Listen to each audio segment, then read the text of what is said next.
இப்போ இந்த வீடியோவில் நம்ம எந்த மேட்சை பற்றி பார்க்க போகிறோம்னு பார்த்தீங்கன்னா Indian Premier League 2020 match number 36 Mumbai Indians versus Kings 11 Punjab மேட்சோட ப்ரிவியூ தான் பார்க்க போகிறோம். இந்த மேட்ச் வந்து எங்கே நடக்க போகுதுன்னு பார்த்தீங்கன்னா துபாயில் இருக்கிற துபாய் இன்டர்நேஷனல் கிரிக்கெட் ஸ்டேடியத்தில் தான் இந்த மேட்ச் வந்து பார்த்தீங்கன்னா நடக்க போகுது. அடுத்து இந்த மேட்சோட பிச் ரிப்போர்ட் பற்றி பார்ப்போம். இப்போ இந்த மேட்சோட பிச் ரிப்போர்ட் பற்றி பார்த்தோம்னா பிச்சை பொறுத்த வரைக்கும் நியூட்ரலாக தான் இருக்க போகுது. இன்னும் கொஞ்சம் டீப்பாகவே இந்த பிச் ரிப்போர்ட் பற்றி பார்ப்போம். ஸோ இந்த துபாய் ட்ராக்னு எடுத்துக்கிட்டோமா, ஸோ இந்த ட்ராக்கை பொறுத்த வரைக்கும் கடைசி ஒரு 3-4 கேம் வந்து பார்த்தீங்கன்னா கண்டிப்பாக ட்ராக் வந்து ஸ்லோ டவுன் ஆயிருக்குது. இன்னுமே வந்து ஒரு பெரிய அளவில் ஒரு பெட்டரான ஒரு எக்ஸாம்பிள் எடுக்கணும்னா, ஸோ நேற்றே நீங்கள் எடுத்துக்கலாம். ஸோ நேற்று ஆஃப்டர்நூன் மேட்ச் தான், பட் இருந்தாலுமே அந்த 2 கேப்டன் சொன்னது என்ன அப்படின்றத நீங்கள் பார்த்து தெரிஞ்சுக்கோங்க. ஸோ டாஸ் ஜெயிச்சதுமே ஒன்று ஸ்மித் வந்து என்ன சொன்னார்னு கேட்டிங்கன்னா, ஆல்ரெடி இந்த ட்ராக் வந்து கொஞ்சம் ட்ரையராக தான் இருக்குது. இப்போ வந்து இன்னுமே வந்து அந்த ஹாட்னஸ் இருக்கிறதுனால இன்னும் கொஞ்சம் ஸ்பின்னர்ஸ்க்கு எஃபெக்டிவாக இருக்கும், இன்னும் கொஞ்சம் ஸ்லோ டவுன் ஆகிறதுக்கு ஒரு வாய்ப்பு இருக்குது. ஸோ அதனால் நாங்கள் வந்து பார்த்தீங்கன்னா பேட் ஃபஸ்ட் பண்ணுறோம். ஸோ அப்படின்ற மாதிரி வந்து பார்த்தீங்கன்னா ஸ்மித் வந்து சொல்லியிருந்தார்.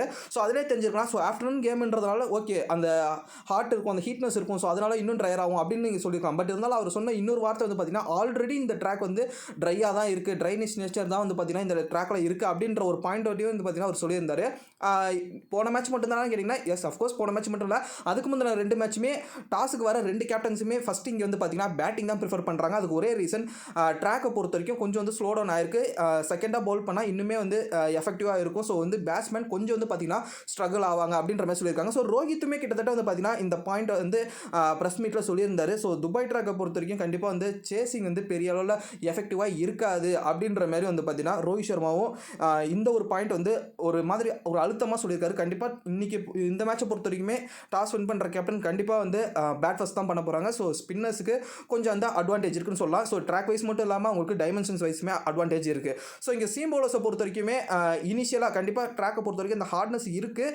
பட் இருந்தாலும் அந்த ஹார்ட்னஸ் அந்த இனிஷியலாக மட்டும்தான் வந்து பார்த்தீங்கன்னா ரீசன்ட் கேம்ஸில் சீமர்ஸுக்கு நல்லாவே வந்து பார்த்தீங்கன்னா ப்ரிஃபரபுளாக இருக்குது. ஸோ இனிஷியலாக வந்து பார்த்தீங்கன்னா அந்த பவர் பிளேயில் 1 or 2 விக்கெட்ஸ் எடுக்கணும்னா ஒரு நல்ல லைன் அண்ட் லென்த், ஒரு நல்ல அப்ரைட் சீம் பொசிஷன், அந்த சீம் வந்து பார்த்தீங்கன்னா அந்த ட்ராக்கில் வந்து பார்த்தீங்கன்னா அடிக்க பார்க்கணும். ஸோ எந்த அளவுக்கு வந்து சீம் வந்து ட்ராக்கில் அடிக்கிறாங்களோ கரெக்டாக, ஸோ அந்த அளவுக்கு வந்து பார்த்தீங்கன்னா ஒரு நல்ல பேஸ் அண்ட் பவுன்ஸ் வந்து பார்த்தீங்கன்னா கேரி ஆகும் இனிஷியலாக நியூ பாலில். ஸோ அதுக்கப்புறம் வந்து பார்த்தீங்கன்னா பேட்ஸ்மேன்ஸ் ஓரளவுக்கு வந்து அதை கணிச்சு ஆட்டாங்கன்னா ஸோ இங்கே ஓரளவுக்கு வந்து பார்த்தீங்கன்னா டீசென்டான ஸ்கோர், அதாவது ஒரு 175 to ஒரு 180 வரைக்குமே வந்து பார்த்தீங்கன்னா இந்த ட்ராக்கில் ஒரு டீசென்ட் ஸ்கோராக இருக்கும். அது ஆவரேஜாக வந்து பார்த்தீங்கன்னா ஒரு 175 to ஒரு 180 வரைக்குமே பார்க்கலாம். பட் இருந்தாலும் அதெல்லாம் வந்து பார்த்தீங்கன்னா இனிஷியல் ஸ்டார்ட்டில் தான் இருக்குது.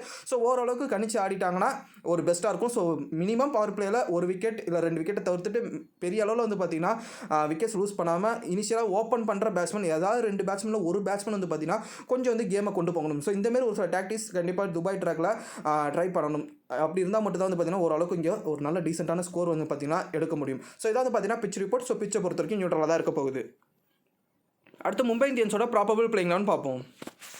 Rohit Sharma, Quinton de Kock, Suryakumar Yadav, Ishan Kishan, Hardik Pandya, Kieron Pollard, Krunal Pandya, Pattinson, ராகுல் Chahar, Trent Boult, Jasprit Bumrah. So Mumbai இந்தியன்ஸை பொறுத்த வரைக்கும் எனக்கு தெரிஞ்சு பெரிய அளவில் எந்த சேஞ்சஸும் இருக்காது. பட் போன வாட்டி வந்து பார்த்தீங்கன்னா நாதன் குல்டர்னை எல்லாம் உள்ளே எடுத்துக்கிட்டு வந்திருந்தாங்க.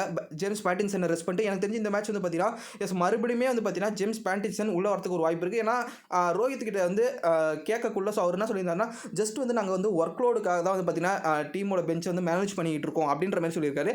மேபி இந்த மேட்ச் வந்து பொறுத்த வரைக்கும் ஜேம்ஸ் பேட்டின்சன் உள்ளே வந்துட்டு ஒரு ட்ரெண்ட் போல்ட் வந்து பார்த்தீங்கன்னா ரெஸ்ட் ஆகிறதுக்கு ஒரு வாய்ப்பு இருக்குது. ஸோ ட்ரெண்ட் போல்ட்டுக்கு பதிலாக கூட வந்து பார்த்தீங்கன்னா ஒரு நாதன் குல்டர் என்னலாம் அட் த சேம் டைம் வந்து பார்த்தீங்கன்னா மெக்லனகனும் ஆறதுக்கு உண்டான ஒரு வாய்ப்பு வந்து பார்த்தீங்கன்னா இருக்குது. அப்படி இல்லைனா எஸ் வந்து பார்த்தீங்கன்னா குல்டர்னைல் அண்ட் மெக்லனகன், ஸோ இவங்க 2 பேர் கூட ஆறதுக்கு உண்டான ஒரு வாய்ப்பு இருக்குது. Pattinson and Trent Boult rest பண்ணிட்டு கூட.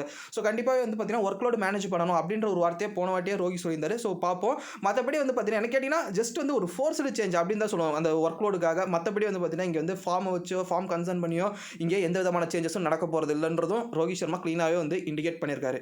ஸோ இதான் வந்து பார்த்தீங்கன்னா மும்பை இந்தியன்ஸோட ப்ராபபிள் பிளேயிங் லெவன். அடுத்து கிங்ஸ் 11 பஞ்சாபோட ப்ராபபிள் பிளேயிங் லெவன் பார்ப்போம். கேஎல் ராகுல், Mayank Agarwal, Chris Gayle, Nicholas Pooran, Glenn Maxwell, Deepak Hooda, Murugan Ashwin, Mohammed Shami, Jordan, Bishnoi, Harshdeep Singh. So Kings 11 பஞ்சாபோட ப்ராபபிள் பிளேயிங் லெவன் வந்து கண்டிப்பாக இதுவாக தான் இருக்கும். எனக்கு தெரிஞ்சு மோஸ்ட்லி அன்சேஞ்சு லெவலாக தான் போகிறதுக்குன்னு ஒரு வாய்ப்பு ரொம்ப அதிகமாக இருக்குது. அடுத்து ஹெட் டு ஹெட் ஸ்டாட்ஸ் பற்றி பார்த்துருவோம். மும்பை இந்தியன்ஸை பொறுத்த வரைக்கும் 14 வாட்டியும், பஞ்சாபை பொறுத்த வரைக்கும் 11 வாட்டியும் வின் பண்ணியிருக்காங்க. அடுத்து இந்த கிரவுண்டோட ஸ்டாட்ஸ் பற்றி பார்த்துருவோம். ஆவரேஜ் ஃபர்ஸ்ட் இன்னிங் ஸ்கோர் வந்து பார்த்தீங்கன்னா 167. அடுத்து சேஃபான கேப்டன் வைஸ் கேப்டன் சாய்ஸஸ் பார்ப்போம். கேஎல் ராகுல், Mayank Agarwal, Rohit Sharma, Quinton de Kock, Chris Gayle, Suryakumar Yadav. அடுத்து ரிஸ்கியான கேப்டன் வைஸ் கேப்டன் சாய்ஸஸ் பார்ப்போம். கேரன் பொலாட், நிக்கலஸ் பூரான். அடுத்து ஹவிசாட் ஆப்பில் வந்து பார்த்தீங்கன்னா இந்த மேட்ச்சுக்கு நான் வந்து உங்களுக்கு ஒரு டீம் சஜஸ்ட் பண்ணுறேன். விக்கெட் கீப்பர் ஆப்ஷனில் கேஎல் ராகுல், குவிண்டன் டிகாக். அடுத்து பேட்ஸ்மேன்ஸ் ஆப்ஷன்ஸில் பார்த்தோம்னா ரோஹித் சர்மா, மயங்க் அகர்வால், கிறிஸ் கெயில், சூரியகுமார் யாதவ். அடுத்து ஆல்ரவுண்டர்ஸ் ஆப்ஷன்ஸில் பார்த்தோம்னா குருணால் பாண்டியா. அடுத்து பவுலர்ஸ் ஆப்ஷன்ஸில் பார்த்தோம்னா ஷமி, ட்ரெண்ட் போல்ட், முருகன் அஸ்வின், ராகுல் சகர். ஸோ இந்த டீமுக்கு வந்து பார்த்தீங்கன்னா நான் வந்து கேஎல் ராகுலை கேப்டனாகவும் குவிண்டன் டிகாக்கை வைஸ் கேப்டனாகவும் கொடுத்துருக்கேன். ஸோ இதான் வந்து பார்த்தீங்கன்னா இந்த மேட்ச்சுக்கு என்னுடைய ஹவிசாட்டோட dream team. So dream level மாதிரியே ஹவிசாட் ஆப்புமே ஒரு ஃபெமிலியரான ஒரு ஆப் தான். கிட்டத்தட்ட 7 மில்லியன் யூசர்ஸ் தாண்டி இந்த ஆப் வந்து யூஸ் பண்ணிகிட்டு இருக்காங்க. அது மட்டும் இல்லாமல் இங்கே வந்து பார்த்தீங்கன்னா குமார் சங்ககாரா, இர்ஃபான் பதான் அண்ட் வந்து கேரன் பொலார்டு. ஸோ இவங்க 3 பேர் தான் இந்த ஆப்புக்கு பிராண்ட் அம்பாசடராக இருக்காங்க.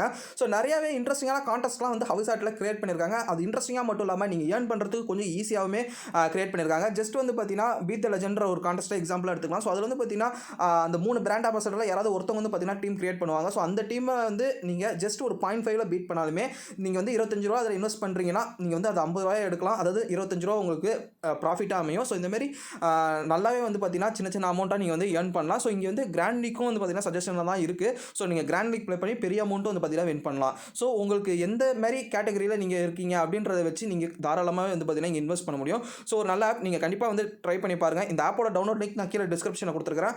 மறக்காமல் கிளிக் பண்ணி டவுன்லோட் பண்ணி பாருங்கள். அடுத்த ட்ரீம் லெவல் வந்து பார்த்தீங்கன்னா நான் வந்து உங்களுக்கு 2 டீம் சஜஸ்ட் பண்ணுறேன். இப்போ டீம் 1 பார்ப்போம்.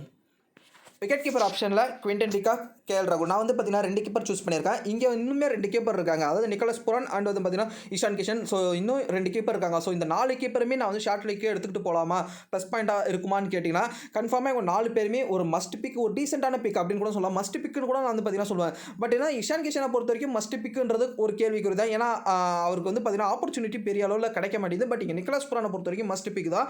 உங்களுக்கு வந்து ஒரு மயங்க் அகர்வால், ஒரு கெயில், ஸோ அவருக்கு பதிலாக நீங்கள் ரீப்ளேஸ் பண்ணணும்னு நினச்சிங்கன்னா எஸ் நீங்கள் வந்து கண்டிப்பாகவே நிக்கோலஸ் பூரானையும் இங்கே ட்ரை பண்ணலாம். பட் இந்த டீமுக்கு நான் வந்து பார்த்தீங்கன்னா 2 கீப்பரோட தான் போயிருக்கேன். பட் இருந்தாலும் 4 கீப்பருமே நான் வந்து கண்டிப்பாக சஜஸ்ட் பண்ணுவேன், ஷார்ட் லீக்கும் கிராண்ட் லீக்கும்.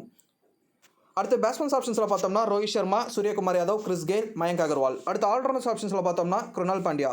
அடுத்து பவுலர்ஸ் ஆப்ஷன்ஸில் பார்த்தோம்னா ட்ரெண்ட் போல்ட், ராகுல் சஹர், முகமது ஷமி, முருகன் அஸ்வின்.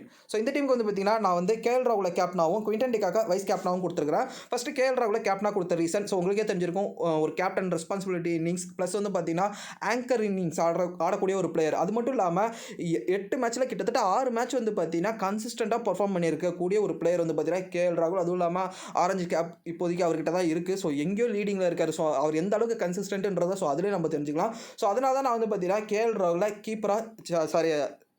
கேப்டனாக வந்து பார்த்தீங்கன்னா நான் வந்து இங்கே சூஸ் பண்ணியிருக்கேன். அட் சேம் டைம் நான் வந்து வைஸ் கேப்டனாக குவிண்டன் டிகாக்கு நான் வந்து பார்த்தீங்கன்னா போயிருக்கேன். ஸோ இப்போ வந்து உங்களுக்கு கண்டிப்பாக டவுட் வரலாம், ஏன் ப்ரோ ரோஹித் சர்மாவுக்கு போகாமல் குவிண்டன் டிகாக்கு நீங்கள் போயிருக்கீங்க அப்படின்ற ஒரு டவுட் வரலாம்.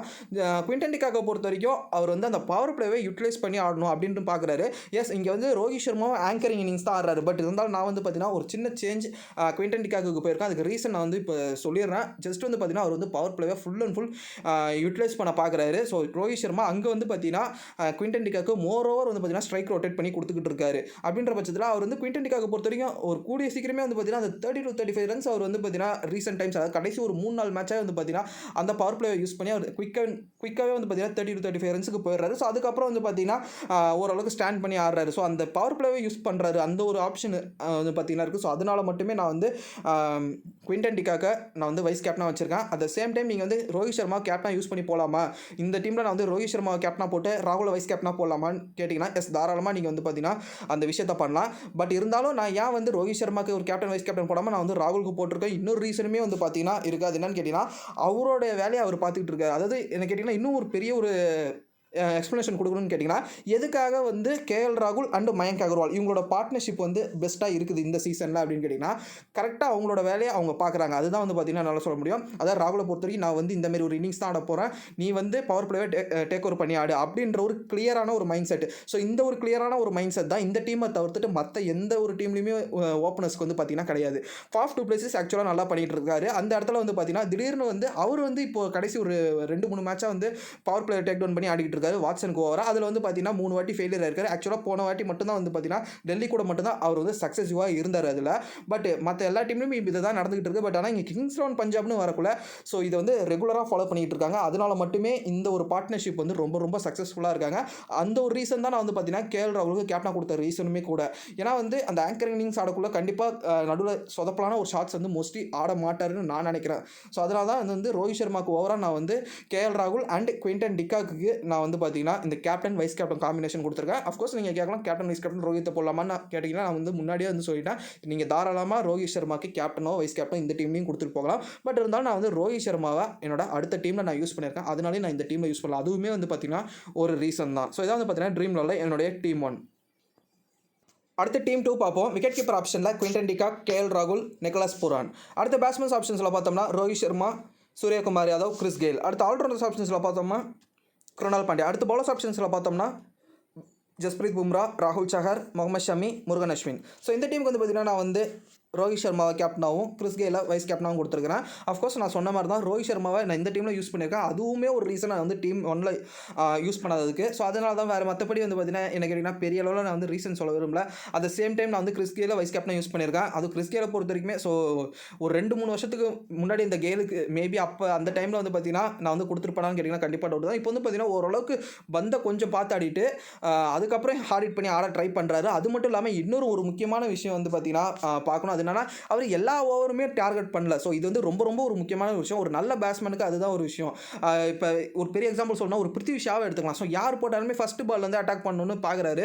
ஸோ அது வந்து பெரிய அளவில் வந்து நடக்காது. எல்லா பிளேயருக்குமே அது நடக்கும் அப்படின்னு நம்ம சொல்லிட முடியாது. பட் இருந்தாலும் கிறிஸ் கெயில் அவர் எந்த அளவில் இருந்தாலுமே பட் இப்போ அவர் எடுத்துருக்கக்கூடிய டிசிஷன் என்னன்னு கேட்டிங்கன்னா அவரோட ஸ்லாட்டில் இருந்ததுன்னா அவர் அடிப்பான். அப்படி இல்லைன்னா குறிப்பிட்ட ஒரு சில ஓவர்ஸை மட்டும் நான் டார்கெட் பண்ண போகிறேன் அப்படின்ற ஒரு மைண்ட் தாட்டில் வந்து பார்த்தீங்கன்னா கிறிஸ் கெயில் ஆடிக்கிட்டு இருக்காரு. ஸோ மேபி பெட்டராக இருக்கும். அது மட்டும் இல்லாமல் இந்த ஒரு டீமுக்கு நான் வந்து ஆக்சுவலாக ஃபஸ்ட்டு கிறிஸ் கெயிலை கேப்டனாகவும் ரோஹித் சர்மாவை வைஸ் கேப்டனாகவும் தான் ட்ரை பண்ணேன். ஸோ ஆல்ரெடி நான் வந்து பார்த்தீங்கன்னா என்னோட டீம் 1ல் ராகுலை யூஸ் பண்ணதுனால என்னால் அட் த சேம் டைம் வந்து பார்த்தீங்கன்னா அதே டீமில் இன்னொரு டீமுக்கு என்னால் கேப்டன் சாய்ஸ் கொடுத்து போக முடியல. பட் கேட்கலாம் நீங்கள் ஏன் ப்ரோ அது பண்ணக்கூடாதான்னு கேட்டிங்கன்னா எஸ் தாராளமாக பண்ணலாம். பட் இருந்தாலும் நான் வந்து மோஸ்ட்லி அந்த மாதிரி நான் வந்து ப்ரிஃபர் பண்ண மாட்டேன். ஏன்னா ஒரு டீம் வந்து திடீர்னு சரிவில் ஏற்படலாம்.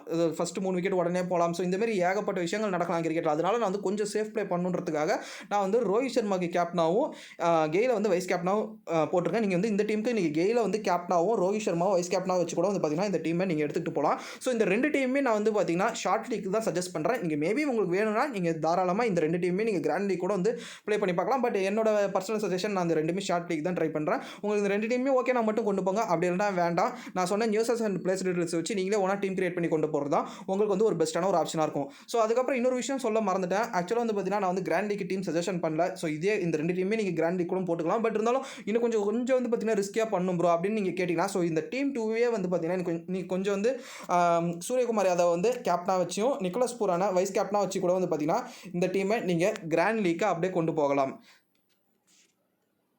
ஸோ இந்த டீம்ஸில் ஏதாவது சேஞ்சஸ் இருந்ததுன்னா நான் வந்து லாஸ்ட் மினிட் அப்படியே நான் டெலகிராம் சேனலில் ப்ரொவைட் பண்ணுவேன். என்னோட டெலகிராம் சேனல் நேம் வந்து பார்த்தீங்கன்னா சுந்தராடம். என்னோட யூடியூப் சேனல் நேம் என்னமோ அதை தான் என்னோட டெலகிராம் சேனல் நேமோ. நீங்கள் ஜஸ்ட் டெலகிராம் ஆப் ஓப்பன் பண்ணிட்டு மேலே இருக்க சர்ச் பாரில் சுந்தராடம்னு கேப்ஸில் டைப் பண்ணுங்க.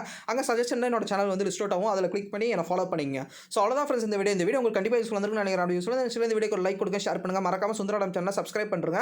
கூட பக்கத்தில் இருக்க நோட்டிஃபிகேஷன் பெல் பட்டையும் ப்ரெஸ் பண்ணுங்கள். அப்படி நீங்கள் ப்ரெஸ் பண்ணிங்கன்னா அங்கே 3 ஆப்ஷன் இருக்கும். அதில் ஆல்ன்ற ஆப்ஷன் நீங்கள் கிளிக் பண்ணிங்கன்னா நான் போடக்கூடிய வீடியோஸ் உங்களுக்கு நோட்டிஃபிகேஷனாக வந்துடும். Okay bye friends.